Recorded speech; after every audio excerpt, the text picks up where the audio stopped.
Good evening, everyone. I am back again with my third and final part of this three-part series on wildlife tourism in India. Before starting my presentation, I would like to introduce Mr. Surya Ramachandran. He is with us today. He is one of the best naturalists of India. He started his career from Satpura Tiger Reserve in 2011. After that, he worked in Kana Tiger Reserve as a naturalist for some time. Then he started leading the groups in various parks and tiger reserves and wildlife sanctuaries in India. He leads the group not only in India but outside India also. Mr. Surya Ramachandran has written two books. One is on the wildlife of it's a photographic field guide of Central Indian wildlife.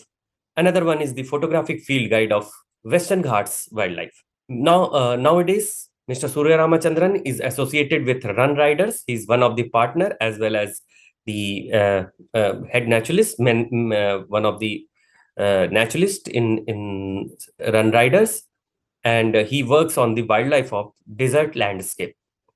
So, Mr. Surya Ramachandran, I would like to know that how wildlife tourism has evolved since the time you first began as a naturalist in Satpura.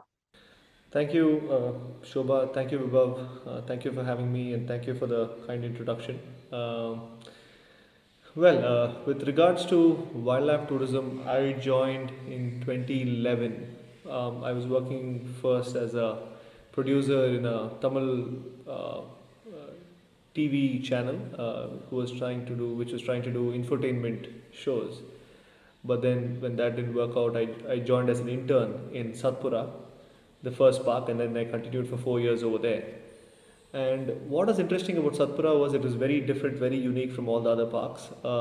And we could do walking, canoeing, camping, multi-day hikes.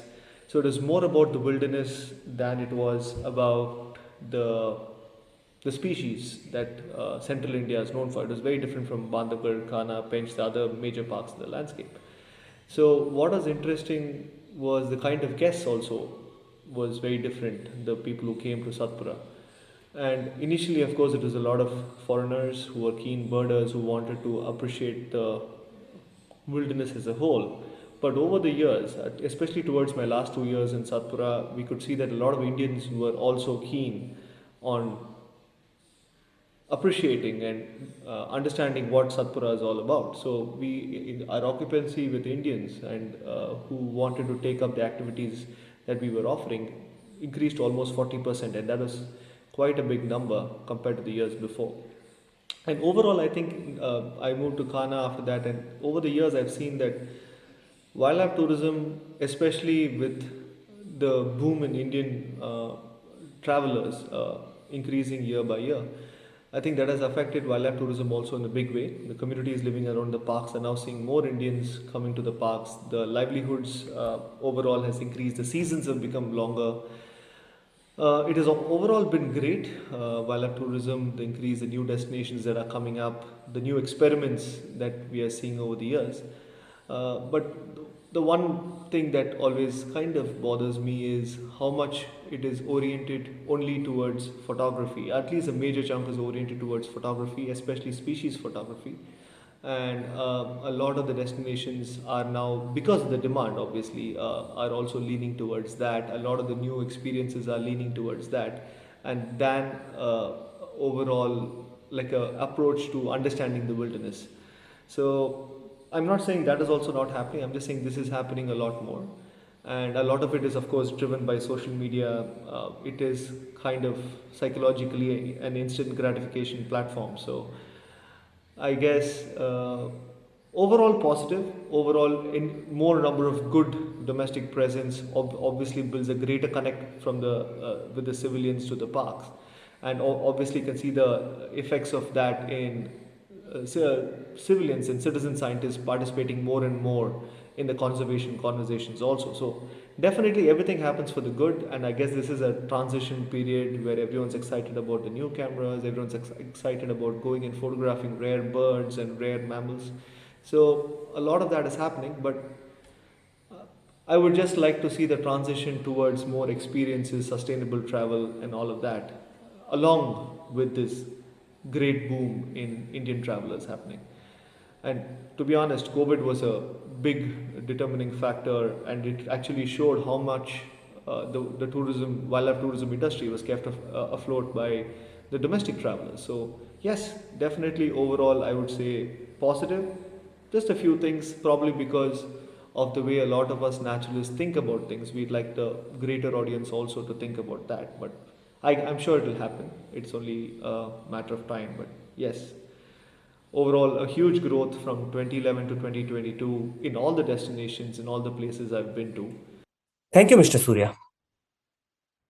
It's a first for you in a desert landscape. What are the opportunities for wildlife enthusiasts here? Well, I've been now working in the desert landscape in Western India. I've joined an operation in the Little Rann of Kutch, and I have to say it's quite exciting. I am a person who loves the rainforest, definitely, but the more time I spend here, I feel there is a lot of exciting things that one can do here. Just the landscape, the vast expanses that one can explore.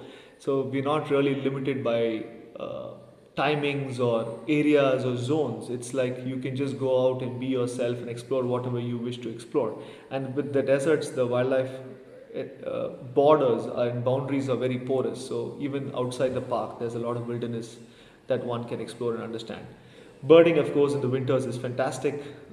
As we approach the summers, a lot of the desert mammals are better seen, and fantastic place for sure to get off the jeeps and walk and cycle, because there's so many small equations that are playing out on the desert floor, and especially during the winters and even during the monsoons when a lot of the species become active.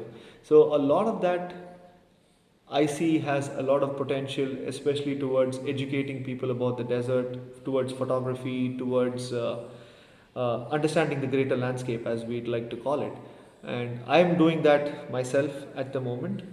I feel the more time we spend in the desert, all of us are going to uncover more of its secrets, and obviously along with that comes more opportunities for tourism, sustainable tourism, explorations and experiences. Thank you. Uh, Now, my last question is, you lead groups to various wildlife hotspots around the world now. How unique is wildlife tourism in India in terms of experience and viewing quality? Yes, I have been lucky enough to be leading tours across the Indian subcontinent and even to Africa and a few other parts of the world. And I am definitely biased towards India simply because I relate to this wilderness so much more. I consider opportunities to work elsewhere outside the country as just breaks and learning opportunities, but more than anything, I am definitely biased towards hearing a spotted deer alarm call or listening to a Malabar whistling thrush in the morning. So, obviously, my answer here is going to be biased. Uh, I can't avoid that. But having said that, every wilderness area is unique, every place is different. I think everyone should guide and explore the places as much as they're possible, especially the places that each of them connect with the most. I don't think it's about seeing more and ticking off a larger checklist, but I think it's about going deeper into the places that you connect with, and that's how I look at India, especially the Western Ghats and now the deserts of the Kutch. I'm trying to approach them in the similar way. But having said that, Indian wildlife tourism is something that's still developing. It's gone through a lot of change in the last 20 years, but as compared to Africa and other places, it is still a very new industry that's still developing. A lot of the rules are changing every year. A lot of things are happening year after year that can be interpreted as trying to find a balance between tourism, sustainability, and as they call things nowadays, inviolate spaces for wildlife. So, a lot of it is lobby based, a lot of it is being understood as on the go. But having said that, I think it is an industry that's growing, it is an industry that has a lot of potential, both financially and in terms of general betterment of our wilderness overall. I mean, one of the prime examples would be Satpura, and compared to what it was in 2011, what how the park is booming now.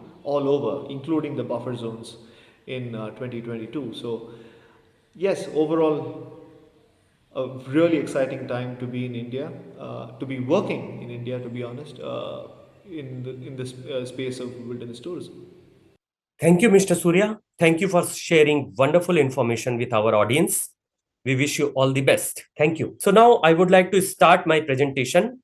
And in my previous presentation, I have shared about the information on wildlife tourism in India.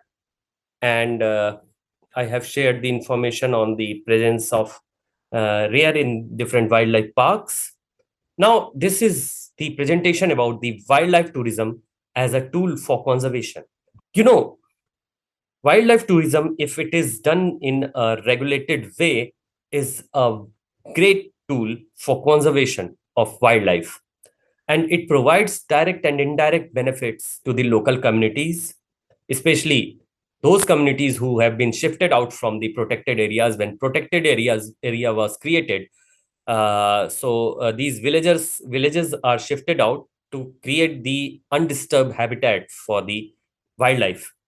So these villagers, when they have been shifted out, they were given the job from the government for wildlife tourism. Like some of them are working as a uh, wildlife guide in different tiger reserves and parks. Some of them are working in different lodges, wildlife lodges. Some of them are getting indirect benefit uh, from the tourism. They started their own safari vehicle. They bought the safari vehicle, and they provide services to different lodges. So these are the benefits they are getting. Also the revenue earnings, they earn the revenue for this wildlife tourism, earn the revenue for to run various conservation schemes and research funding and wildlife control, crime control, sorry, and rehabilitation of the communities who were involved in poaching of wildlife was also done by these the organization which gets support from the wildlife tourism. And of course, it is the awareness amongst the city dwellers on wildlife. So if you see the animal, then you can feel the connection, and when you feel the connection, then you work for the conservation. So these are some of the organization like Wild Otters, which is quite active in Goa, Tiger Watch, which is active in Ranthambore, and it is getting support from different wildlife tourism establishments, different lodges. Especially, it is getting their Mogia Hostel and at home. They all get support from Dr. Govardhan Singh Rathore ji, who runs Khem Vilas. Then we have Bavan, which is run by, which is this organization is started by Dr. Raghu Chundawat. He is a famous tiger biologist of wildlife scientist. And he started this organization in Panna Tiger Reserve. And this organization works for the local communities. Then we have a Wildlife Protection Society of India, which is run by Miss Velinda Wright. She started this organization for the against the illegal trade of wild animals. So she has done wonderful work, and she was awarded the Order of British Empire (OBE) in 2003, and she was also awarded the Carl Zeiss Conservation Award in 2005 for her work. Miss Belinda Wright also run a wildlife lodge, Keepling Camp in Kanha Tiger Reserve, which is one of the oldest lodge in Kanha Tiger Reserve. Dr. Raghu of Bawan, he also runs a lodge in Panna Tiger Reserve. Its name is Sarai at Toria. Then we have travel operators for tigers. This is Toft. It's started by Mr. Julian Matthews, and they provide the different certification for the lodges who are their how responsible they are towards the local ecosystem or local forest or the wildlife.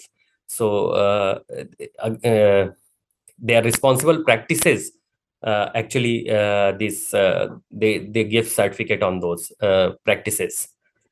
Then we have Bhoor Singh. Bhoor Singh is very interesting. It actually is is an initiative of uh, forest department, and this has been made the mascot of Kanha Tiger Reserve, because Kanha Tiger Reserve is known for the last remaining population of hard ground Barasinga.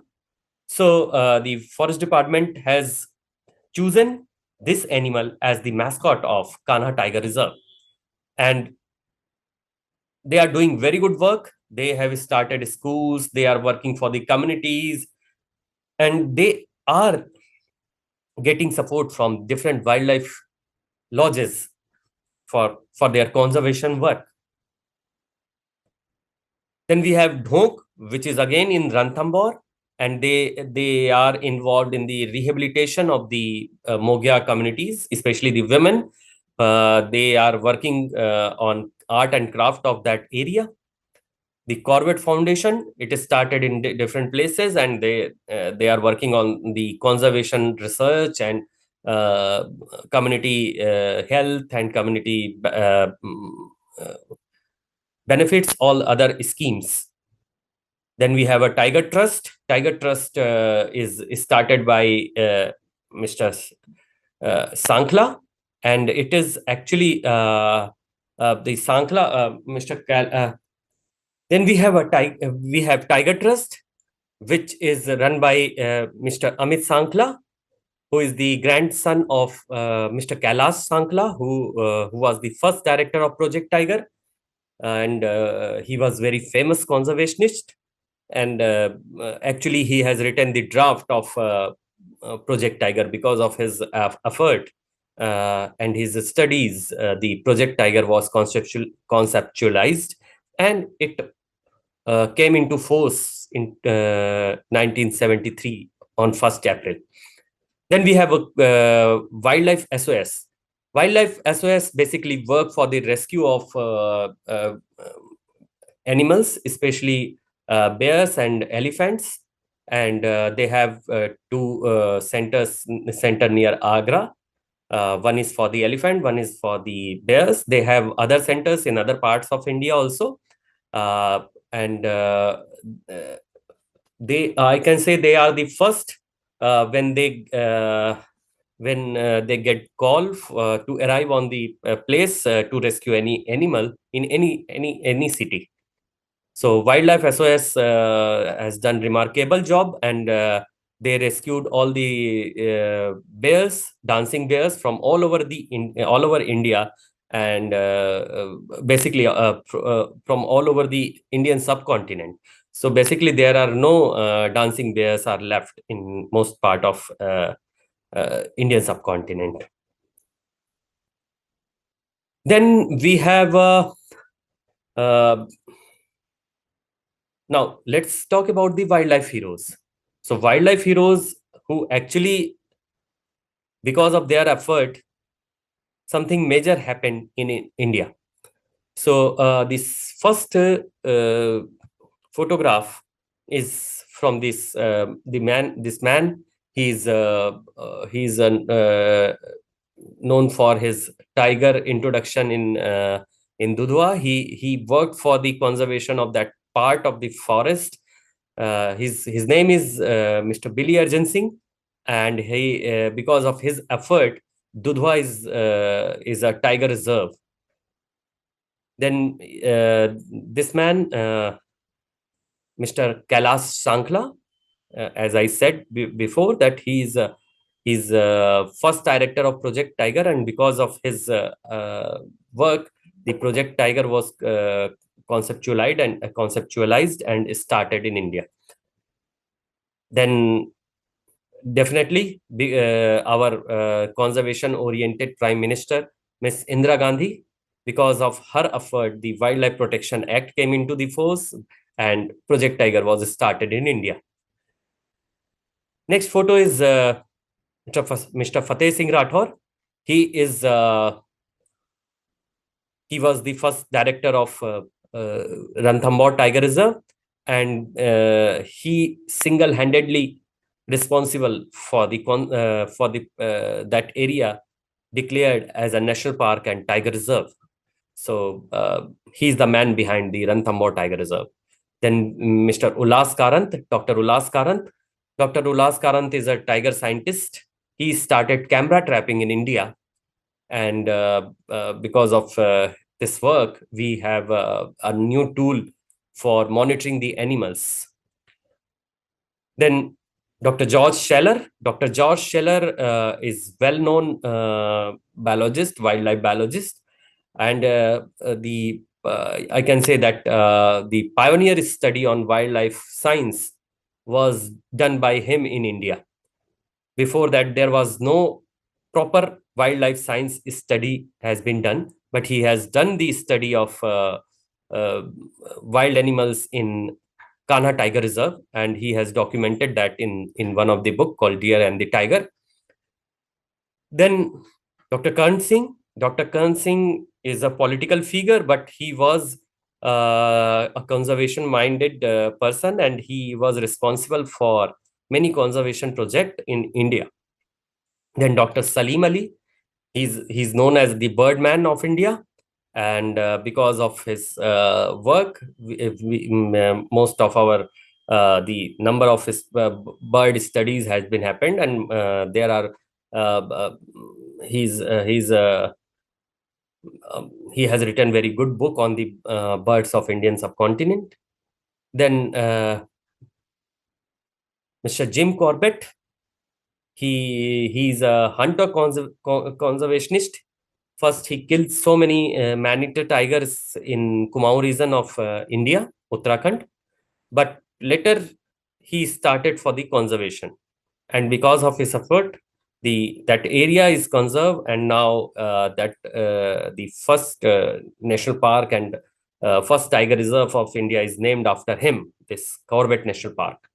Mr. M.K. Ranjit Singh, he was a civil servant, but he has more interest into the wildlife, especially from Madhya Pradesh, and he worked on different species, and he has written the draft for cheetah reintroduction in India.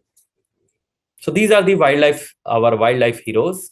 There are so many other heroes. I could not means this space is not enough for all to mention, but I really respect their work. Then let's talk about the conservation success story. There are so many conservation success stories like Asiatic Lion Conservation Project in Gir. There were very few left because of the indiscriminate hunting, but later the Nawab of that Junagadh, he decided to stop the hunting of the lion, and then all the lions are saved. Now we have more than 600 lions in that area, and it's called Greater Gir Landscape. So they are moving out from the national park area. Then we have hard ground Barasingha project, which is in Kanha Tiger Reserve. Very few were left in 60s. And then because of the effort, 2-3 meta population was left only in Kanha Tiger Reserve. And then the forest department and government started their conservation project. Now they are very good in number, and some of them are even relocated in Satpura Tiger Reserve. Amur falcon, during their migration towards the South Africa, they make a stop at Nagaland. But during that period, people used to hunt on them. They comes in like thousands, but these local people used to hunt on them. But because it has been created a annual event for wildlife tourism, so people used to come in that area to watch these these Amur falcon in large numbers. So those people who were earlier involved in the hunting now getting financial support from these tourism initiative. So the hunting is totally stopped. Then Silent Valley movement, Silent Valley, there was a dam proposed in that area, but because of the public, that silent. That idea has been, the government has stopped that idea. Then Chipko movement in Uttarakhand, where all these trees were saved by the local people. They hug the tree, and they have not allowed the people to the government to cut down the trees. Then tiger reintroduction in Panna Tiger Reserve, which is very important. We lost all the tigers from this reserve due to poaching, but the forest department has reintroduced some tigers from Kanha, Pench, and Bandhavgarh. So now they have a very good population of tiger in this, and they are growing. Then rhino conservation in Kaziranga Tiger Reserve. Rhino was killed for their horns, but now because of the conservation effort, their population has increased. And this is the only park in India where these people, these forest department person, they use gun against the poachers, and they have a right to shoot at sight to a poacher. Then pygmy hog conservation in Assam. Pygmy hog is a small species of pig, and their number has gone down. But because of this, the conservation breeding project from the government, their population has increased in Manas Tiger Reserve in Assam. So these are some conservation success story which are directly or indirectly related with the wildlife tourism. And because of these projects, we have we actually could have saved some of our endangered wildlife. Now let's talk about the in this wildlife areas. Not only wildlife uh, attracts the people, but there are some other things also who attracts the people. These are the wildlife art. So this is Gond art, which is quite famous now. Then we have Ranthambore. Gond art is in central India. These Gond people, the one of the biggest community of peninsular India. So this is a different kind of painting at all. You will see nowadays everywhere, even in Delhi, some of the station of Delhi Metro, you can see these paintings. Then Ranthambore School of Art. This is started by Mr. Fateh Singh Rathore also. So this is a kind of conservation project for the local, for the benefit of local community, and these tourists who visit Ranthambore, they also visit this art school. There are several wildlife hobbies you can do, like wildlife filmmaking, quite a popular hobby, and even people are earning money. Wildlife photography, bird watching, butterfly watching, harping. So harping and butterfly watching is I can say is quite a new kind of interest has been developed. Harping is called the study of harps. Harps are reptiles and amphibians. So people are particularly interested in those snakes, lizards, and amphibians, especially frogs. So they do harping. Then camera trapping. Camera trapping is one of the tools for monitoring wild animal. And earlier it is only used by the science community, wildlife science community, and forest department. But now these lodges, they have space, wilderness area in their lodge. They used to place camera trap, and they found wonderful result in these areas. You can see that here.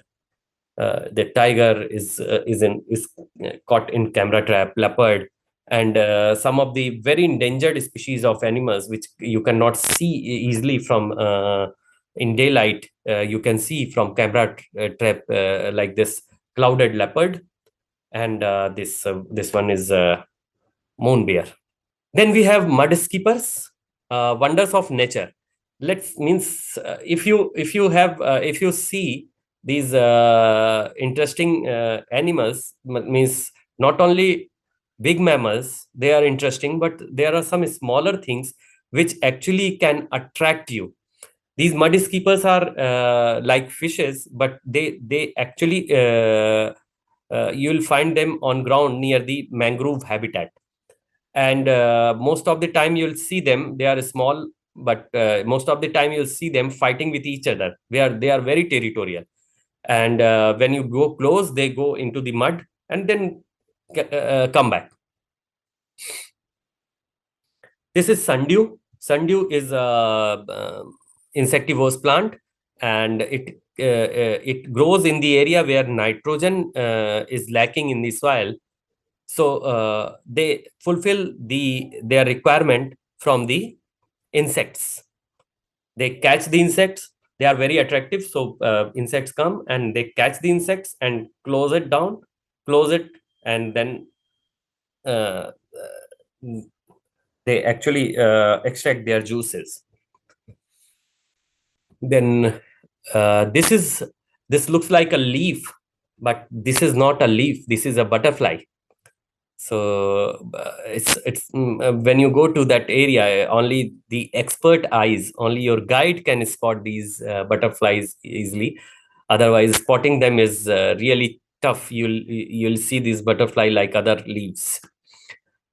Then in this grass, you can see green vine snake. Then it also looks like a grass. So difficult to spot. Then this garfish is actually, it was a small fish, but it has a long snout like a crocodile. So I found it very attractive. So I clicked a photo. This is from Sarai Toria in Panna Tiger Reserve, near Panna Tiger Reserve. I had some interesting encounters in while on the safari. These are the look at the elephant fighting. It was in Corbett Tiger Reserve. This one is you can see that the two forest department persons standing, and this tiger was watching. This tigress was watching them, and after she realized that this is they are the human, and then she went into the bushes. Generally, they avoid encounter with human. This one is the black panther. As I discussed, that black panther is now a common sighting in Pench Tiger Reserve. They are also in Tadoba Tiger Reserve. So this was taken in Tadoba Tiger Reserve. A wonderful sighting. Now about the activities, wildlife tourism activities. When you go, definitely you can do the 4x4 vehicle jeep, open jeep safari in wildlife area, and this is the most convenient way to watch the animals. Other activities like trekking you can do in most of the park, most of the hilly areas where vehicle safari is not allowed. So you are allowed only go on trekking, like in Valley of Flowers National Park, Dachigam National Park, and this Hemis National Park. You can do only trekking. Then you can do cycling in buffer zone of some of the tiger reserves and other national park areas. Buffer zone of tiger reserve is comparatively less protected than core zone, but nowadays it has wonderful sighting of animals. And the villages, in some places villages are still there, in some places villages are shifted out. So the tiger sighting, and because of the conservation effort and awareness, the sightings of different animals, especially big mammals, have been increased in the buffer zone. And so to reduce the pressure on core zone, the tourism started in buffer zone also. Then you can do boat safari, you can do nature walk, you can do elephant safari. Nature walk is in Satpura Tiger Reserve. You can do elephant safari in Kaziranga Tiger Reserve. You can do camping, especially in Satpura Tiger Reserve. That there is a program run by Reni Pani Jungle Lodge. They have a wonderful program. So you can stay under the sky, and you do camping in open near the forest, and you can hear the call of animals. Other activities like coracle ride, some parks of Western Ghats, South India, canoeing in Satpura. You can do bird watching from canoe. You can do birding. You can visit to the tribal villages and interact with the local community. How what are the challenges they face living near the tiger reserve or big mammals close to the big and dangerous animals, and how they how actually they help in the conservation of these animals. Then tribal market, the product here you can see is actually a true organic product which they grow in their in the backyard of their house.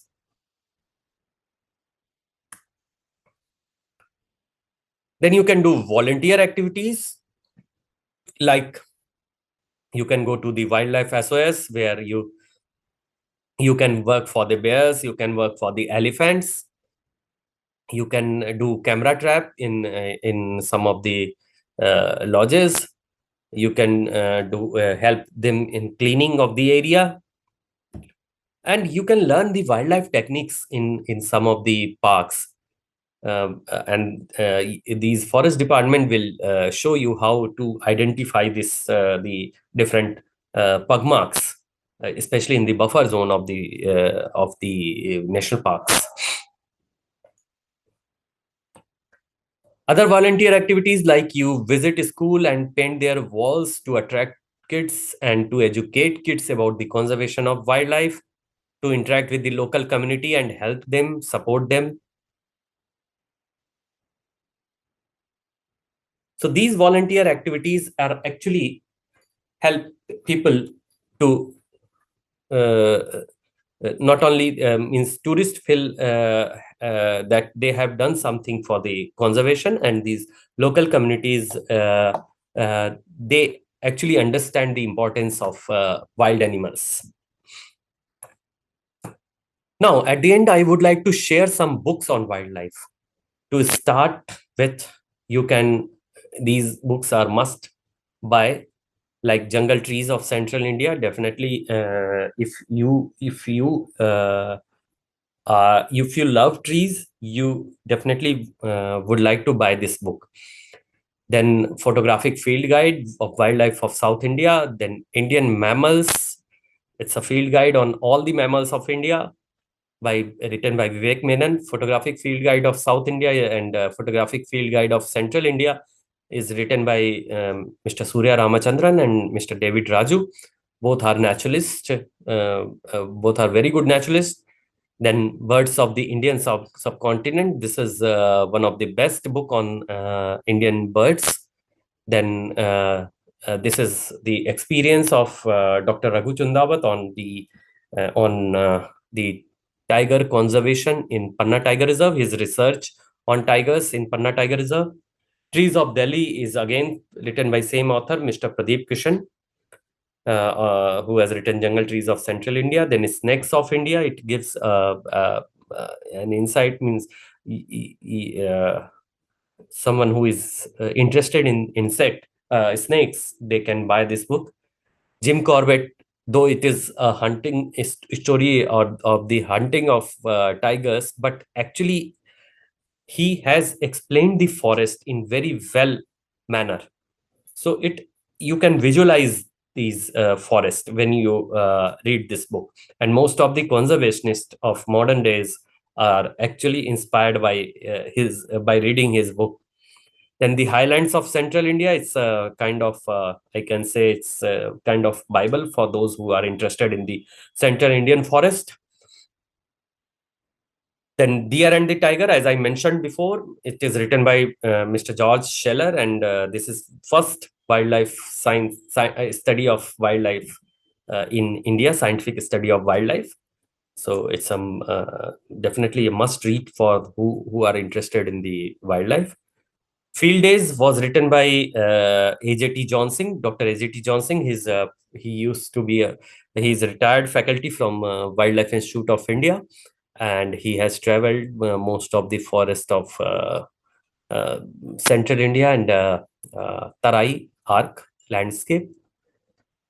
Then butterflies, as I mentioned, that butterflies and dragonflies is a new hobbies. So these two books are quite good for the uh, those who wanted to start as their hobby. So thank you for all your patience and listening to me and about the wildlife tourism. And if you have any question, my mail ID is written here, dmcsales@rareindia.com, and you can visit our website on www.rareindia.com. So thank you again, and have a nice day. Thank you.